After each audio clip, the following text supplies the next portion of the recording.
Hello, have you ever felt overwhelmed by your vision and your dreams as an entrepreneur or as a professional? Do you oftentimes feel like an imposter for the job that you're doing or for the task that you've been called to do?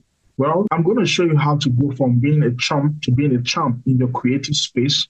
You're going to learn how to go from doubt to dominance. And by the end of this episode, you'll learn how to master your mind. Did you know that the number one reason why most people never accomplish the greatness they have been wired for is because of a weak mentality? And that's why it's so important to dial in your mindset if you want to do great things and if you want to attain the peak of your potential as a creative. Now, here's why this is so important. If you don't have the right mindset, even if you have the tool set and the skill set for greatness, you will never be able to do great things. But if you have the right mindset, even if you don't have the right tool set or you don't have the skill set, because you have a strong mindset, you have the right mentality, you'll be able to attract those things to yourself. And you find that it's not going to matter much because you either learn the skills that you need to learn or attract the people that have the skills that you need to be able to accomplish the greatness that you desire to achieve. And so having the right mindset is super important if you are going to achieve greatness. And so that's why you need to win the game of your mind. You need to win the battle in your mind. One of the things holding most entrepreneurs back is their inability to win the game in their mind, to win the battle in their mind. That voice that's always telling you that you can't do this. That voice that's always telling you that this thing is not going to work. That voice that's always telling you that, oh, you're not up to par. Even when you have what it takes to manifest, even when you have what it takes to do great things, even when you have what it takes to start a business and to succeed in that business, even when you have what it takes to launch that product, even when you have what it takes to write that book and become a bestseller yourself, you hear that voice, that silent voice that keeps telling you it's not going to succeed, that keeps telling you you're wasting your time, that keeps telling you that it won't amount to much. And sadly, you listen to that voice. And so today I'm going to be giving you three powerful keys that will help you go from doubt to dominance, go from being a chump to being a champ. And before I even give you those three keys, I'd like to explain what it means to be a chump for those who really don't know what it means to be a chump. To be a chump means to be a loser. It means to be someone who is underperforming, someone who is giving up on his potential, someone who does not believe in himself. And this is where many potential creatives, many potential entrepreneurs find themselves. We have creatives who are dormant creatives and they have become chumps because they have allowed their gifts, skills, and talents to lay fallow, to lay dormant. There are many creatives who are suppressing their inner Zuckerberg. And what do I mean when I say suppressing their inner Zuckerberg? They are suppressing that thing in them, that gift in them that can make them achieve the kind of success that Mark Zuckerberg achieved when he was creating Facebook.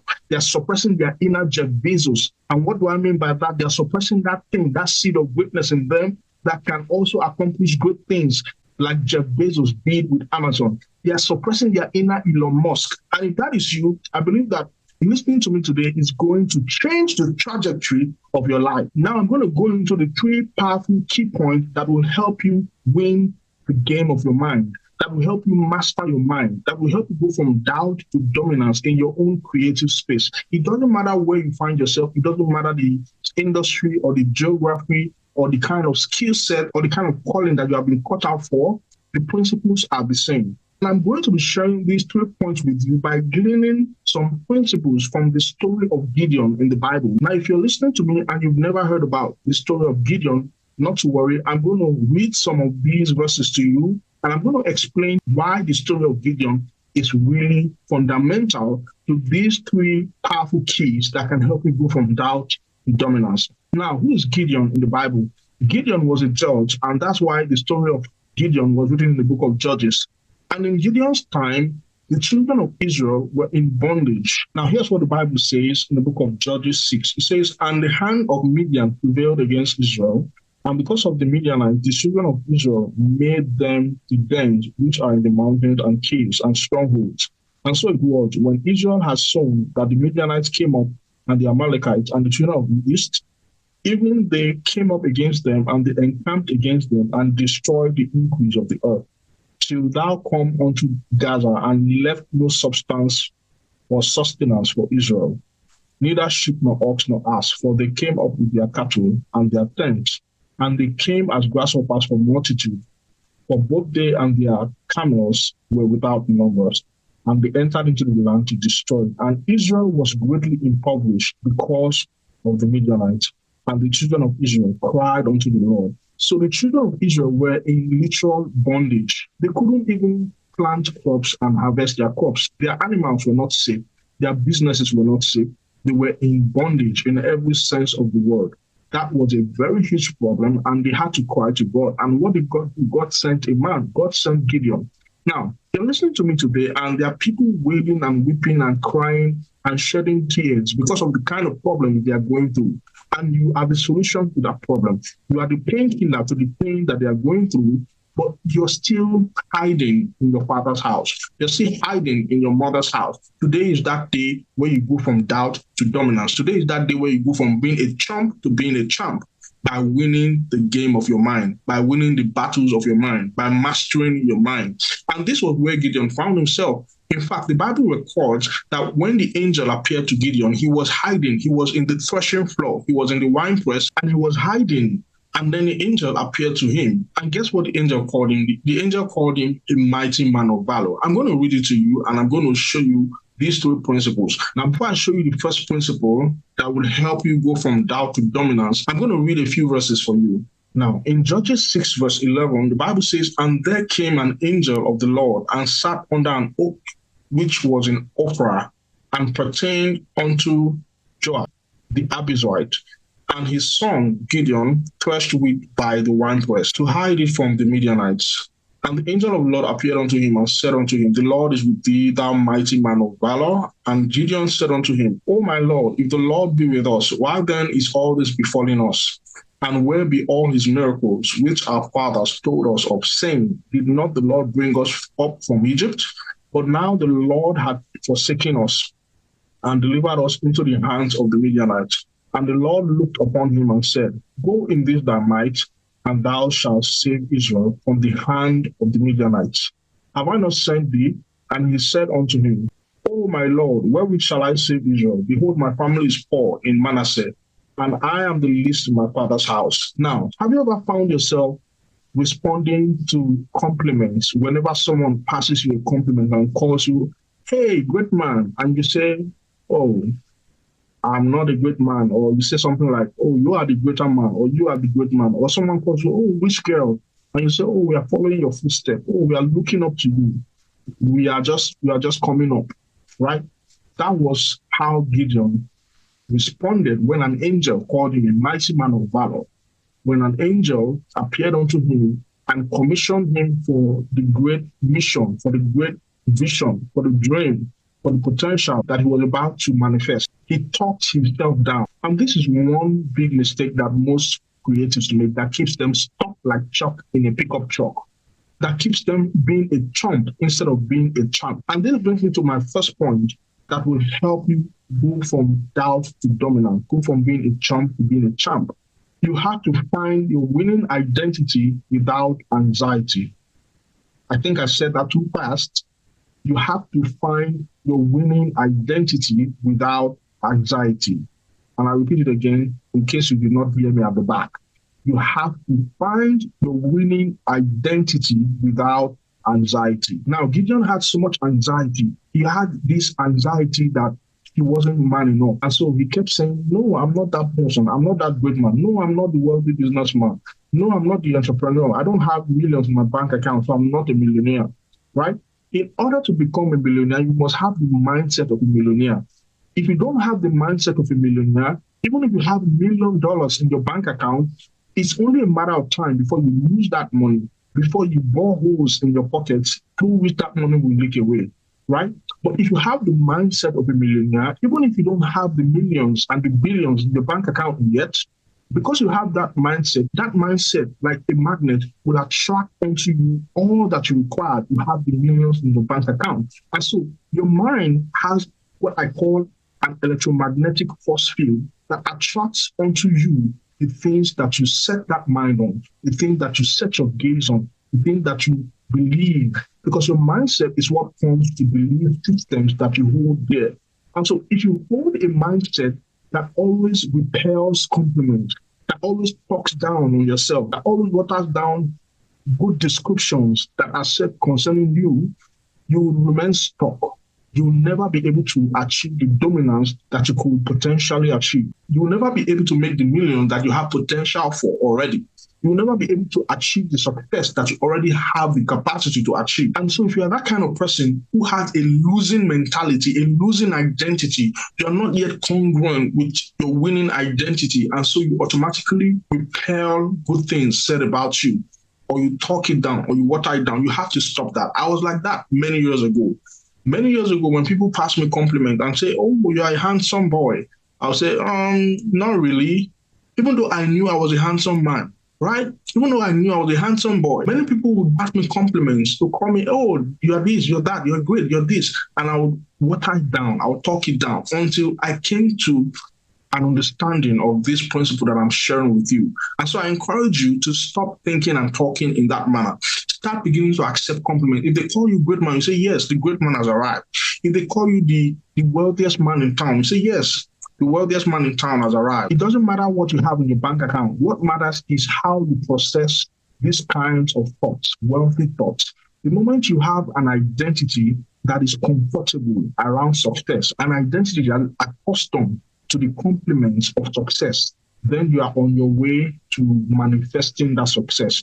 But when you identify as someone who repels success or who repels compliments of success, you will never find yourself attracting success. In fact, when success finds its way to your doorstep, you find a way to chase it out without knowing. And one of the reasons why people talk like that is because they fill their minds with junk.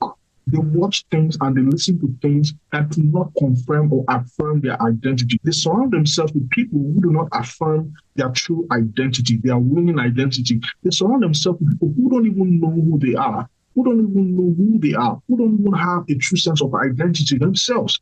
And because of that, they themselves will never figure out or find their true identity. And so you must understand who you are based on whose you are. And the moment you understand that and you find your winning identity, you're on your way to greatness. You're on your way from doubt to dominance. And that was what the angel did for Gideon.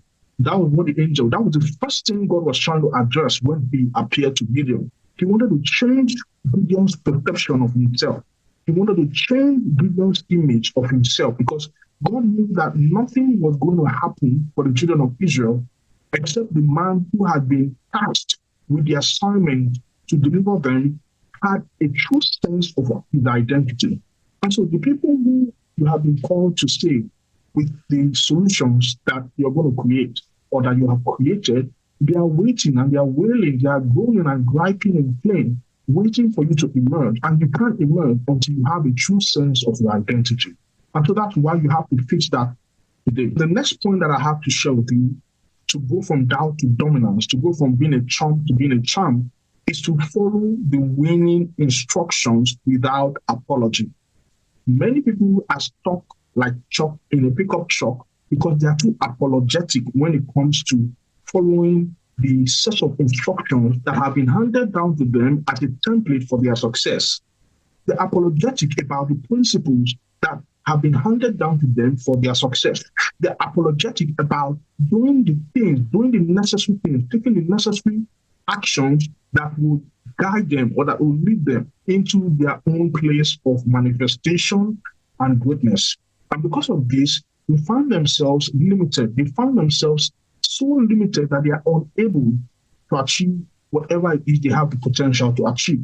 They are too apologetic about studying. They are too apologetic about being who they truly are. They are too apologetic about following the instructions and the principles that have been laid out, following the steps of greatness that have been laid out. They are too apologetic about investing. They are too apologetic about reading and learning. They are too apologetic about growing and improving themselves. They are too apologetic about things that will push them into the next level. Why? Because they care too much about what people think about them. They care too much about what people will say if they are breaking out of the norm. They care too much about what people will do if they do not stay inside the box, if they do not stay boxed inside the cocoon of conventionality. And so because of this, these people never ever manifest greatness. They never go from doubt to dominance. They never experienced the kind of success that they were born to experience. And so if you're going to go from doubt, from a person who doubts his ability, a person who doubts himself, a person who feels like a loser, a person who feels like an imposter, if you're going to go from that person to becoming a person who will become a dominant force in his own creative space, a dominant force in the marketplace, you have to understand that you must follow the instructions for winning, the winning instructions without apology. And this was the next test that Gideon had to pass in order to go from being a chump who was scared of acknowledging that he was a mighty man of valor to being a champ who was ready to dominate the Midianites, to oppress his oppressors. Now, in the book of Judges chapter 6, we read it from verse 25 to 27. God gave him instruction. God gave Gideon instructions and told Gideon to go down and destroy the altars of Baal. And Gideon went down in the night, right? That was a test for him. And even though he was afraid, so he went in the night, he went nonetheless, and he put down the altar of Baal. And the next morning, when the other people who were worshippers of Baal came and they challenged him, his father stood for him. But the good news was that Gideon followed the instructions, right? So you want to follow the instructions. When you start doing the things that move the needle in your favor, when you start saying, I don't want to watch too much TV, I don't want to spend my time on things that eat up my time, on distractions, people are going to laugh at you. People are going to mock at you. When you start saying, I want to read books that will educate me in my chosen field or in my creative space, people may say, what's wrong with him? He's not socializing enough. But as long as you follow that instruction and you follow the precepts and the principles of greatness that you've seen play out in the lives of other great people, you can be sure to experience the dominance that you were born to experience. Another instruction that Gideon had to follow, and this time unapologetically, was the instruction of cutting down the number of men who were going to take to the battlefield from 32,000 to 300 men. That was some bold move there. That was some boss move right there. Gideon was man enough to make that move because he had taken the first lesson of being able to follow the instruction of cutting down the altars of Baal. And so there are some things in your life that you may need to cut down.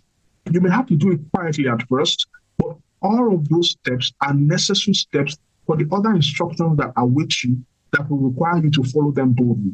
And so there are some things you may need to pull out of your life right now on your way to dominance, right? Just imagine you having soldiers, 32,000 soldiers, and you have to look them in the eye and look them in the face. And you have to look 31,700 soldiers in the eyes and tell them to go back home. When you had an enemy that was coming against you with 5 times that number already, that was a bold move, right? That was a boss move right there. Maybe you're listening to this and you're working in a place where you're not a native speaker. And so even though you can do the job, you feel like you don't have what it takes to rise up the rank. You're about to go from doubt to dominance as you apply these principles. Now, that brings me to the third principle that I'm going to be sharing with you. And the third principle I'm going to be sharing with you is follow your winning instinct without apprehension. Now, apprehension speaks of fear.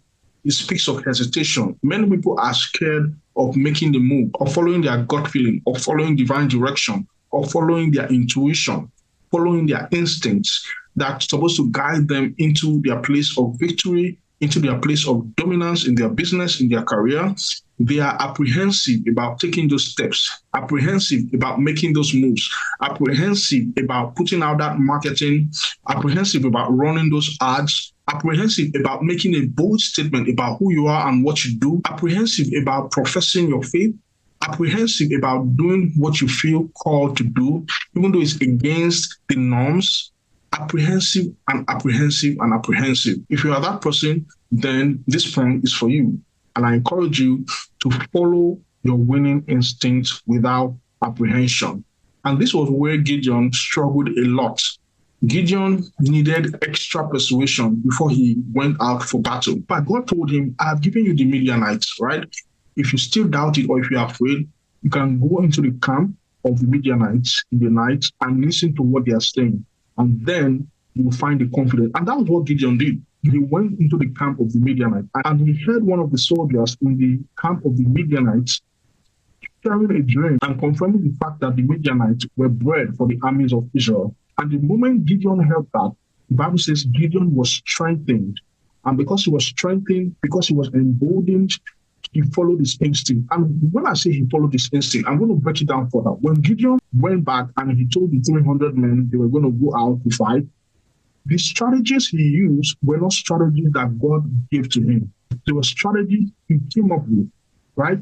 He had the confidence to follow his instinct, to divide the army into three troops. That was not God's instruction to Gideon, right? That was now time for Gideon to follow his instinct, follow his gut feelings. And because Gideon had followed the template, when it came time for him to follow the winning instinct without apprehension, it became automatic for Gideon, even though he needed some extra persuasion. But once he got the persuasion he needed, once he was fully persuaded, he was able to rely on his winning instinct without apprehension. And so I'm going to leave you with this. You already have what it takes to go from doubt to dominance, to go from being a chump to being a champ. Now it's time to punch fear in the face as you go on to succeed and manifest your creativity. I hope this blessed you. Endeavor to like this, share this, and drop in comments whatever things that stood out for you. And I'll see you in my next episode. Thank you for joining me. Have a good one. Bye.